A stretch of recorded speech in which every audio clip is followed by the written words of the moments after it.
मुलांना good morning. कसे आहात? मजेत? चला, आपल्याला प्रॅक्टिकलची तयारी करायची, तोंडी परीक्षेची तयारी करायची आहे आणि बोर्ड परीक्षेची तयारी करायची आहे. हे लक्षात घ्या आणि अभ्यासाला सुरुवात करा, वेळ न घालवता. कारण 12वी तुमचं आयुष्याचं करिअर निश्चित करणार आहे. यानंतर पुढे काय करायचं काय नाही याचा निर्णय तुम्हाला घेता येतो. तुमच्या आयुष्याचा तुम्हाला निर्णय घेण्याचा हा प्रसंग आहे. त्यामुळे 12वी जास्त महत्वाची, हे लक्षात घ्या. चला पटपट पटपट मुलांना सांगा पटकन यायला. वॅक्सिन झाले का सगळ्यांचे? कोणी जर राहिलं असेल तर वॅक्सिन घ्यायला सांगा. Good morning. गुड आणि मॉर्निंग वेलकम मॅडम. पुन्हा एकदा. आपण अभ्यासाला विषय घेतलेला आहे अर्थशास्त्र इयत्ता 12वी. आणि इथे तुम्हाला महत्वाची सूचना की सर्व व्हिडिओ लेक्चर मी रेकॉर्ड करत आहे आणि युट्यूबला टाकत आहे. त्याचा फायदा असा की ते तुम्ही पुन्हा पाहू शकता आणि जे ऑनलाईन लेक्चरला अनुपस्थित आहेत त्यांना तुम्ही लिंक पाठवू शकता, त्यांनाही उपयोग होईल. आपण महत्वाचे प्रश्न अभ्यासत आहोत 8 गुणांच्यासाठी किंवा 4 गुणांच्यासाठी. प्रकरण क्रमांक 4 आहे पुरवठा विश्लेषण, सप्लाय अनालिसिस. या प्रकरणामध्ये सगळ्यात महत्वाचा प्रश्न आहे पुरवठ्याचा नियम. आता पुरवठ्याचा नियम जो आहे त्यावर कोणकोणत्या प्रकारचे प्रश्न येऊ शकतात, किती गुणांच्यासाठी येऊ शकतात हे समजून घ्या. कारण किती गुणांना प्रश्न आहे हे समजल्याशिवाय कसं कळेल उत्तर किती लिहायचं. जितक्या गुणांच्यासाठी प्रश्न आहे तितकंच नेमकं उत्तर लिहायचं. पहा, 8 गुणांचे प्रश्न 2 पडू शकतात यावर. पहिला प्रश्न आहे पुरवठा नियम गृहीतांसह स्पष्ट करा. म्हणजे इथे काय काय विचारलंय. पुरवठा नियम हा भाग आहे 4 मार्काला आणि गृहीत 4 मार्काला. असे 8 गुणांचे प्रश्न आहेत. म्हणजे गुणदान करताना अशा प्रकारे केले जातं. म्हणजे तुम्हाला पुरवठा नियम करावा लागेल आणि गृहीत पण करावी लागतील, तेव्हा 8 गुण मिळतील. हा झाला दीर्घोत्तरी प्रश्न.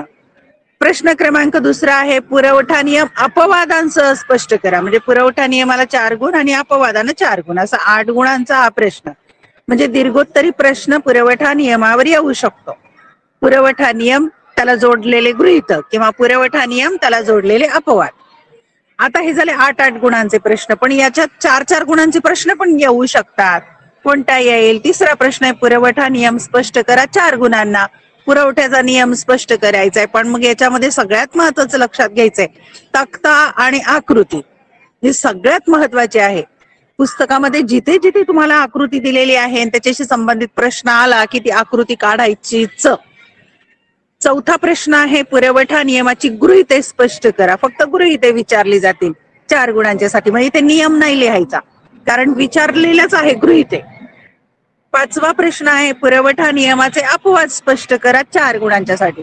मग इथे फक्त अपवादांचे मुद्दे लिहायचे, बाकीचं काही लिहायचं नाही. 4च गुण आहेत त्याला आणि 4 गुण असतील तर 4 ते 5 मुद्द्यांचं स्पष्टीकरण फक्त करायचं, जास्त नाही. नंतर 6वा प्रश्न आहे श्रमाचा पुरवठा वक्र स्पष्ट करा 4 गुणांच्यासाठी. येऊ शकतो, शक्यता कमी पण येऊ शकतो. म्हणजे प्रश्न तयार होतो तिथे. आता श्रमाचा पुरवठा वक्र त्याच्यावरचाच प्रश्न आहे 7वा सहमत किंवा असहमत. म्हणजे सहमत आहात किंवा नाहीत ते सहकारण स्पष्ट करा. विधान कोणतं येईल? तर श्रमाचा पुरवठा वक्र मागे वळणारा असतो. म्हणजे हा 6वा 7वा प्रश्न एकच आहे, 4 गुणांच्यासाठी उत्तर येत. पण इथे पहा, जो वक्र आहे मागे वळणारा तो वक्र काढायचा आहे.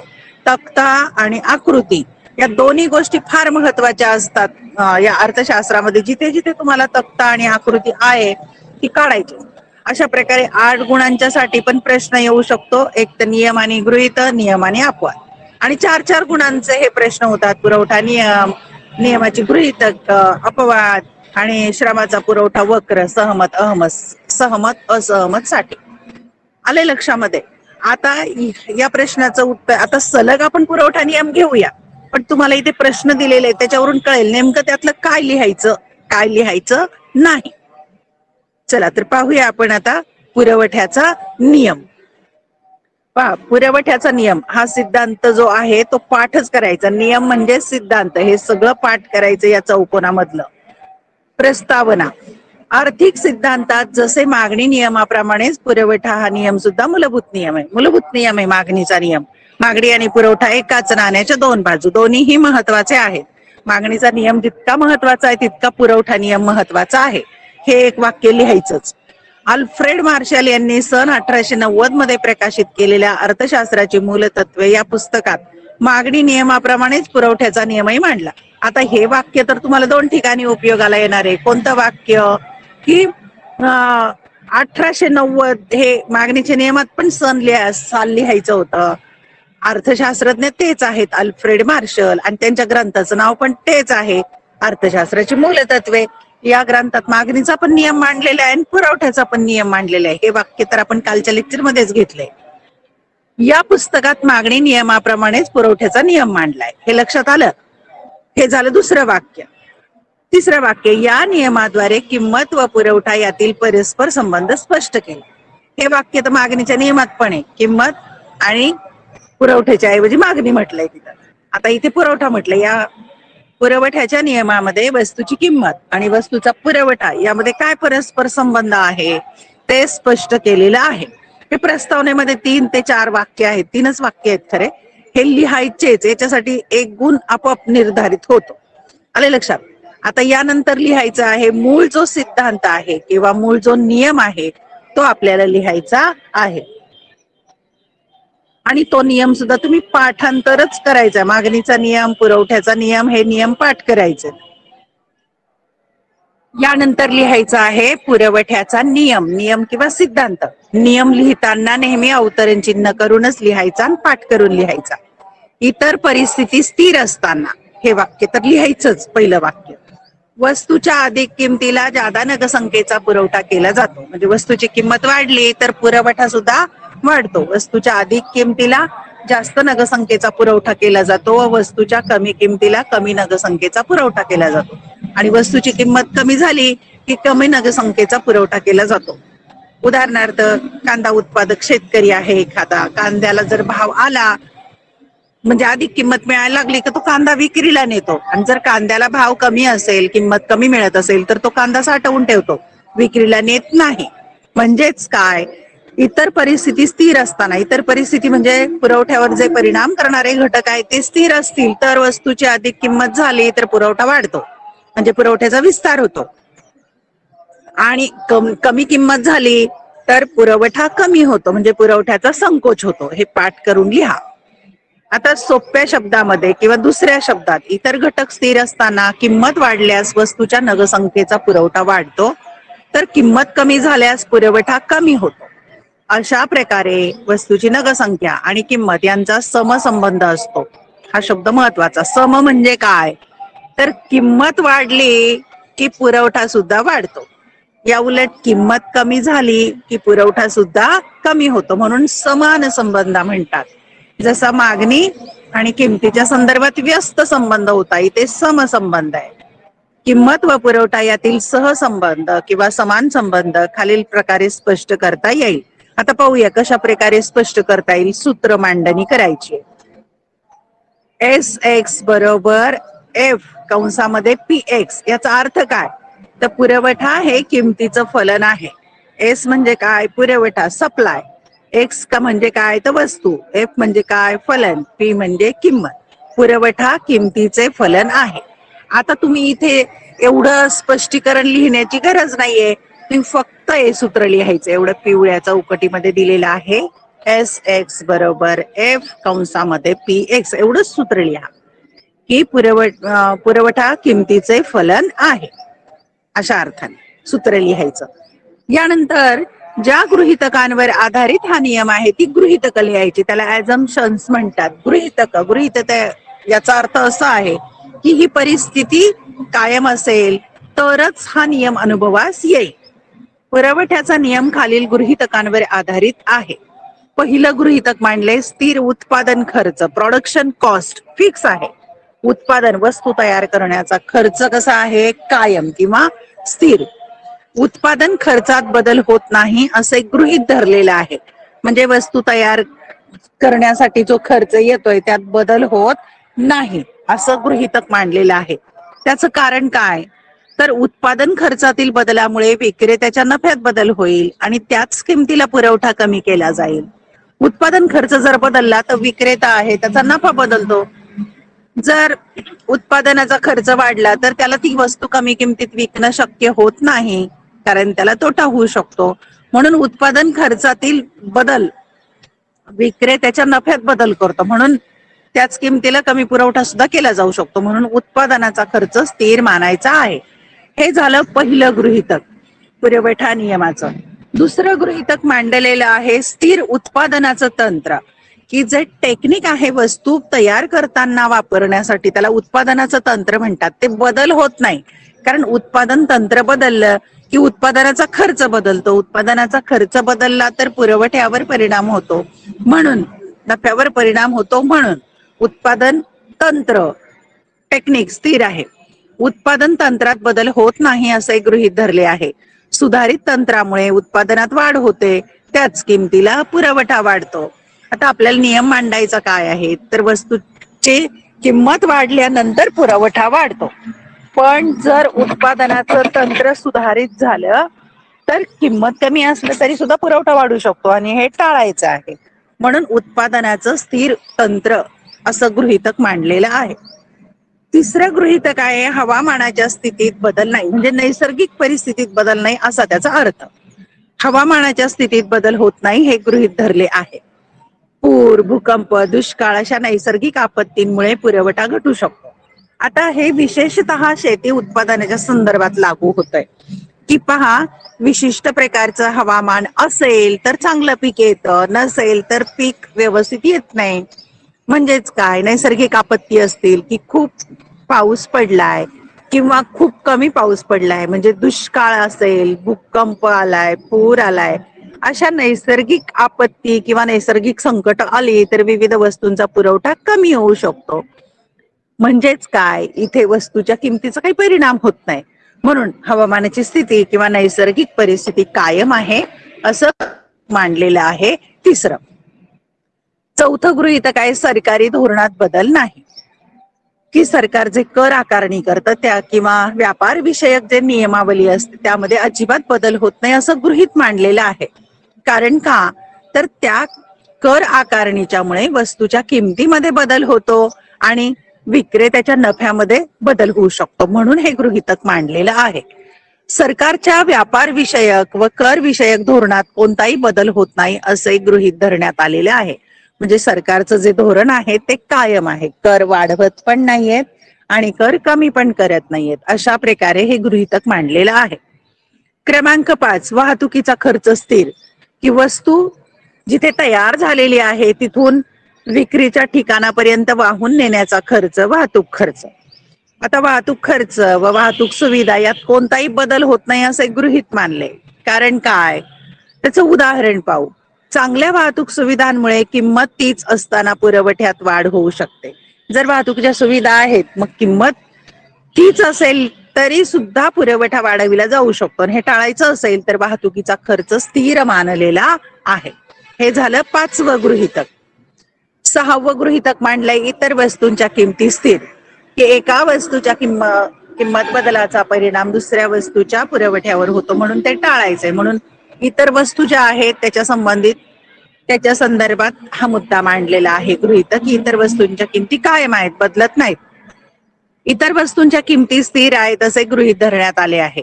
जर इतर वस्तूंच्या किमतीत बदल झाला तर उत्पादन घटकांचा वापर इतर वस्तूच्या उत्पादनासाठी करेल.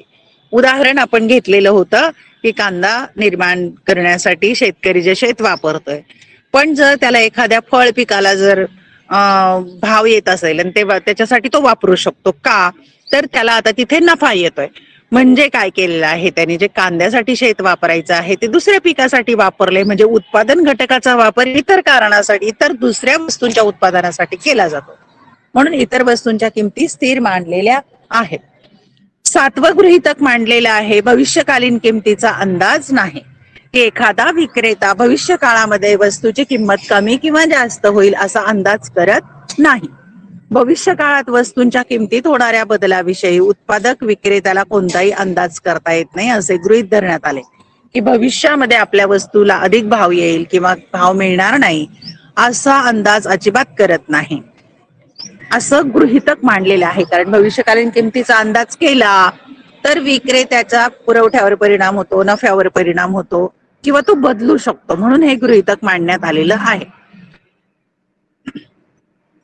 आता जी गृहीतकं मांडलेली आहेत 7, त्या गृहीतकांवर आधारित आणि जो नियम मांडलेला आहे प्राध्यापक अल्फ्रेड मार्शल यांनी, तो एका तक्ता आणि आकृतीच्या सहाय्याने स्पष्ट करायचा आहे.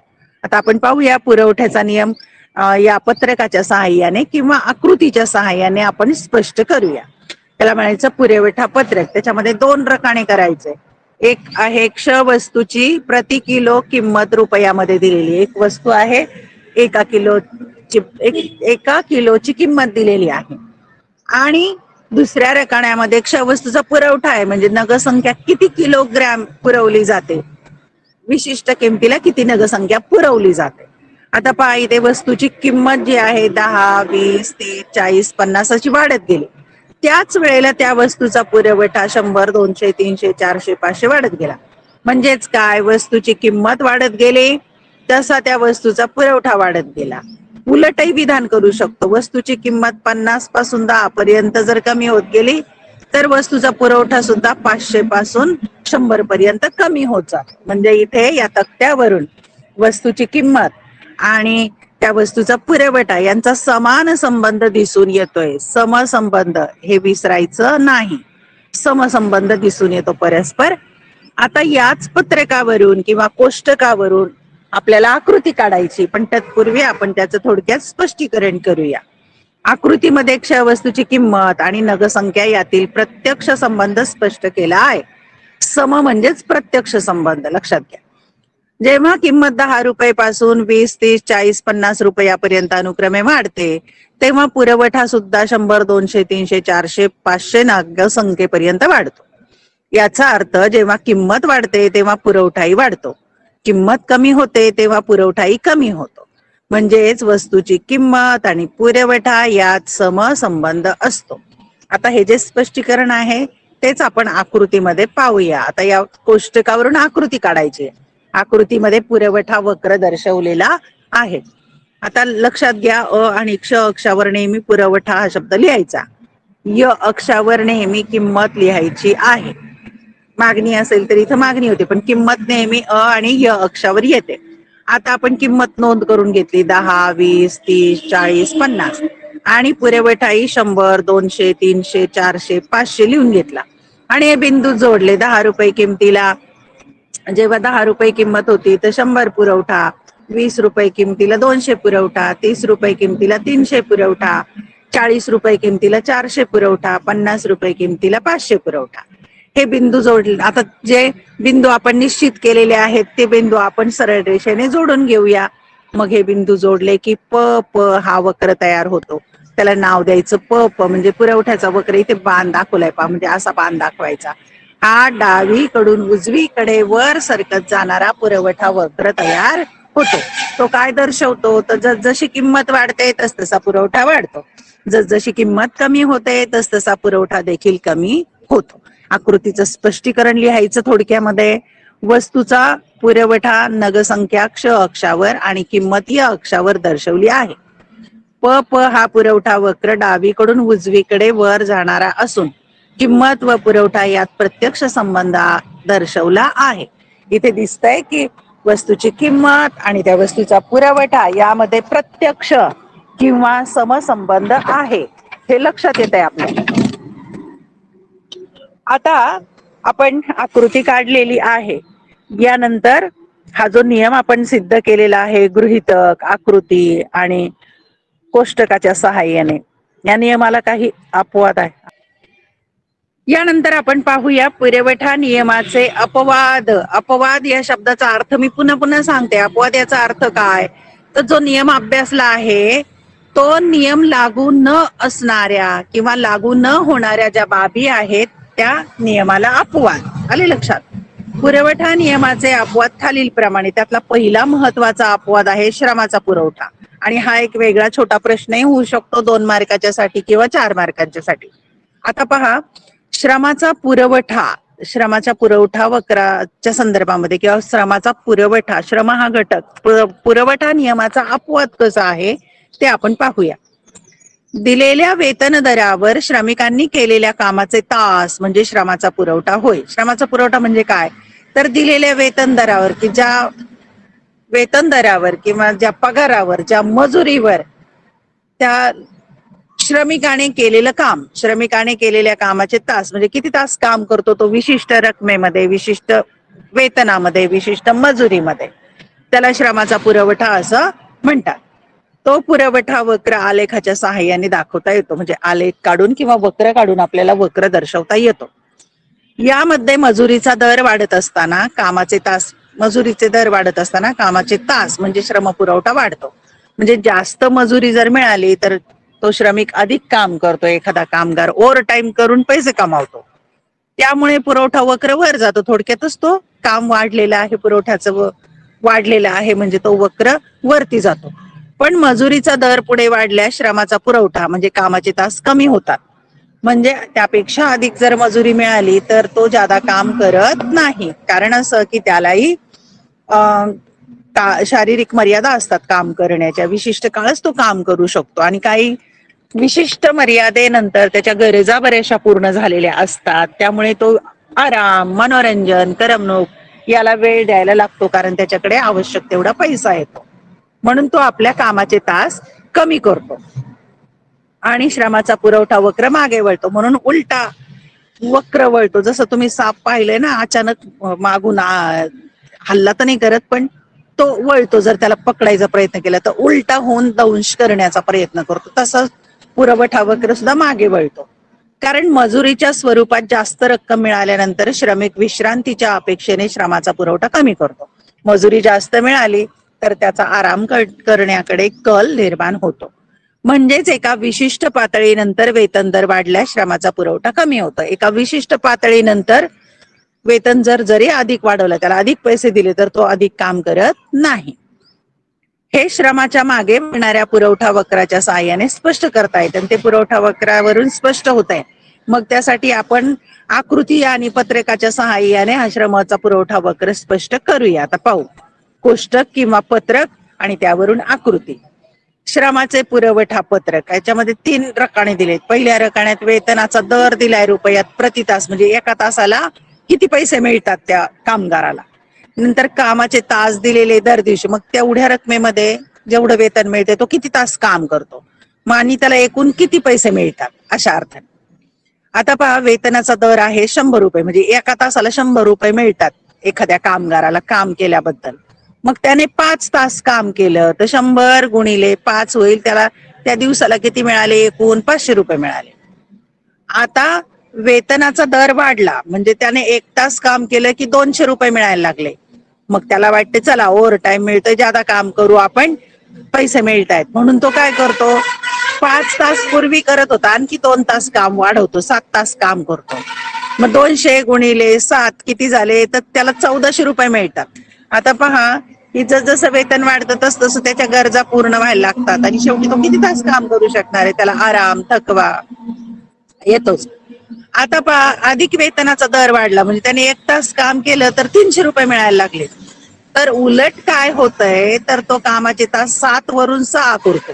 पूर्वी 7 करत होता, 6 करायला लागला. कारण काय, तर त्याला जास्त पैसे, पूर्वी 1400च भेटत होते, आता त्याला 1800 मिळायला लागले. 300 गुणिले 6 बरोबर 1800 रुपये मिळायला लागले. अशा प्रकारे वेतनाचा दर वाढला पण त्याने उलट काम कमी केलेलं आहे, असं इथे दिसून येत आहे या कोष्टकामध्ये किंवा पत्रकामध्ये. तेच आपल्याला आकृतीत दाखवायचंय. मागे वळणारा श्रमाचा पुरवठा वक्र आपण पाहूया. श्रमाचा पुरवठा किंवा कामाचे तास घ्यायचे आहेत आणि क्ष अक्षावर, आणि मजुरीचा दर किंवा वेतनाचा दर एका तासाला घ्यायचा य अक्षावर. मग आपण मजुरीचा दर 100, 200, 300 निश्चित करूया आणि श्रमाचा पुरवठा 5, 6 करूया. आता पहा की 100 रुपये इथे बिंदू तास मजुरीचा दर असताना तो 5 तास काम करतो. नंतर 200 रुपये मजुरीचा तेव्हा 7 तास काम करत होता आणि ₹300 झाल्यावर तो 6 तास काम करायला लागला. मग पहा बरं वक्र कसा उलट वळलेला आहे तो पहा. प पासून न पर्यंत गेला म्हणजे इथे काम त्याने वाढवलंय. प पासून न पर्यंत मी मार्किंग करते. प पासून न पर्यंत काम वाढवलंय आणि मग त्याने कमी केलंय ना, न पासून परत प1 पर्यंत गेलंय. म्हणजे पहा हा उलटा वळालेला आहे न बिंदूच्या नंतर. प1 हा मागे वळणारा पुरवठा वक्र बनतो. हे लक्षात घ्या. इथे पहा 5, 6, 7 हे जे बिंदू आहेत. सुरुवातीला 5 वरून 7 वर जातोय कामाचे तास आणि 7 वरून 6 वर येतोय कामाचे तास, असा वक्र काढायचा आहे. आता प न हा वाढता श्रमाचा पुरवठा वक्र आहे. प पासून न पर्यंत श्रम पुरवठा वाढला आणि न प हा विश्रांतीचा काळ आहे. न पासून प पर्यंतचा विश्रांतीचा काळ आहे.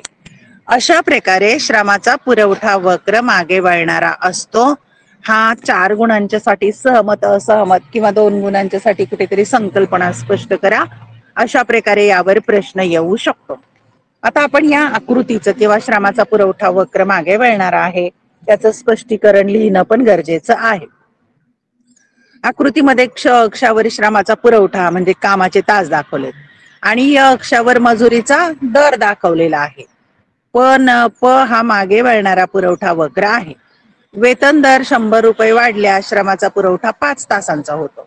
त्यांची 1 दिवसाची एकूण मजुरी ₹500 होते. तो मजुरीचा दर ₹100 वरून ₹200 झाल्यास कामाचे तास सुद्धा 5 वरून 7 पर्यंत वाढतात. त्यांची एकूण मजुरी सुद्धा ₹500 वरून ₹1400 पर्यंत वाढते. जर यानंतर मजुरी दर 200 वरून ₹300 पर्यंत वाढल्यास श्रम काम कमी करतो. अशा प्रकारे तो श्रमिक फक्त 6 तास काम करण्यास तयार असतो. या स्थितीत न प 1 पुरवठा वक्र मागे वळतो. म्हणून हा पुरवठा सिद्धांताचा आहे. हा श्रमाचा पुरवठा वक्र मागे वळ. पुढचा अपवाद पाहूया. म्हणजे शेतीमध्ये जे उत्पादन होत आहे किंवा ज्या वस्तू निर्माण होतात, जो माल तयार होतो त्याच्या संदर्भात पुरवठा होत. आपण विशिष्ट वेळी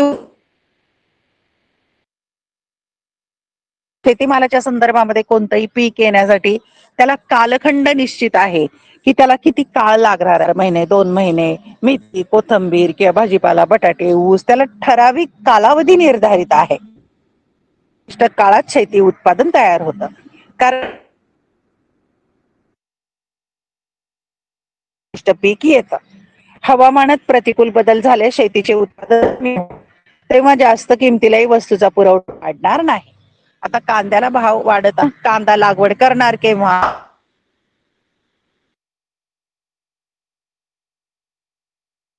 म्हणून किंमत वाढली म्हणजे शेतमालाचा लगेच पुरवठा करता येत नाही. म्हणून शेती किंमत वाढली की लगेच. हा झाला दुसरा अपवाद.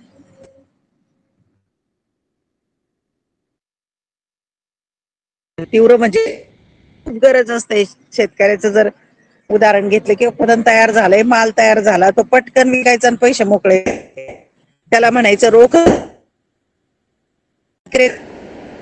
रकमेची तीव्र गरज असेल तर विक्रेता आपला माल बाजार किमतीपेक्षाही विकेल. म्हणजे पटकन माल मोकळं व्हायचं. मग किंमत कमी मिळाली तरी चालेल किंवा पुरवठा वाढवेल किंवा किमती मुळे पुरवठा वाढ होईल कारण त्याला पैशाची गरज आहे. मग किंमत कमी असली तरी प्रयत्न घ्यायचा. म्हणून तीव्र रकमेची गरज असेल तर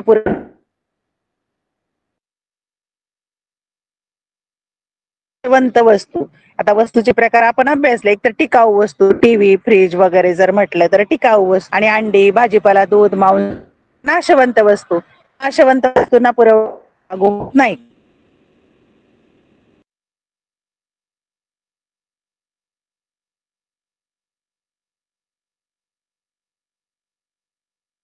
असं हटवता येत नाही. नाशवंत वस्तू जी किंमत मिळेल त्या किमतीला तो विकून टाकतो म्हणजेच नाही. हे सगळ्यात महत्वाचं विधान आहे, लक्षात ठेवा नाशवंत वस्तूंच्या संदर्भात. वस्तुनिष्ठ प्रश्न वगैरे ठिकाणी सुद्धा ते येऊ शकतात. पाचवा आणि शेवटचा अपवाद आहे दुर्मिळ वस्तू. दुर्मिळ म्हणजे कमी असणाऱ्या वस्तू किंवा त्या तयार व्हायला वेळ लागणाऱ्या वस्तू.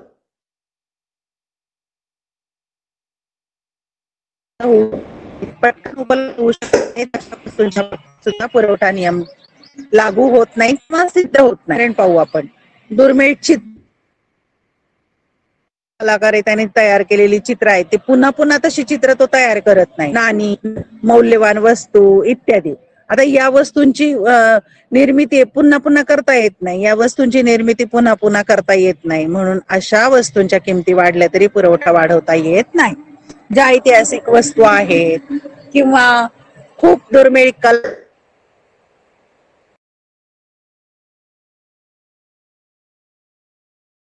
पुन्हा पुन्हा होत नाही, अशा वस्तूंच्या किमती वाढल्या म्हणून पुरवठा वाढवताच येत नाही, म्हणून दुर्मिळ वस्तू हा सुद्धा पुरवठा ठरतो.